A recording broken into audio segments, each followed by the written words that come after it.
என்னோட ஸ்டைலில் பூண்டு சட்னி ரொம்ப சூப்பராக சிம்பிளாக செஞ்சிடலாம் வாங்க. பூண்டு பல் ஒரு 15 பல் எடுத்துக்கோங்க. அதில் கொஞ்சமாக உப்பு, சீரகம், மிளகாத்தூள், கருவேப்பிலை இது எல்லாத்தையும் போட்டு நல்லா 1க்கு 2 மசிச்சு விட்டுக்கலாம். இப்போ இந்த அளவுக்கு நல்லா மசிச்சு எடுத்துக்கிட்டேன்.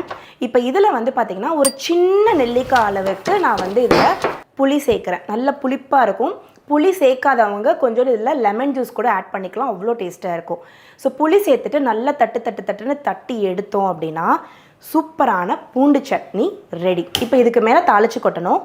அதுக்கு தாளிப்பு கரண்டியில் கொஞ்சமாக எண்ணெய் விட்டுட்டு கடுகு, உளுத்தம்பருப்பு, கருவேப்பிலை சேர்த்து தாளித்து இதில் கொட்டி மிக்ஸ் பண்ணி எடுத்தால் அவ்வளோ சூப்பராக இருக்கும்.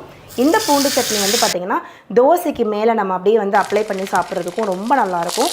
நம்ம வீட்டில் எந்த குழம்புமே இல்லை அப்படின்னா சும்மா ஒரு பிளைன் ரைஸ் வச்சு இந்த பூண்டு சட்னி அது மேலே வச்சு கொஞ்சமாக நல்லெண்ணெய் ஊற்றி பிசைஞ்சு சாப்பிட்டு பாருங்கள். கண்டிப்பாக நீங்கள் ஜாக்ஸ் கிச்சனை மறக்க மாட்டீங்க.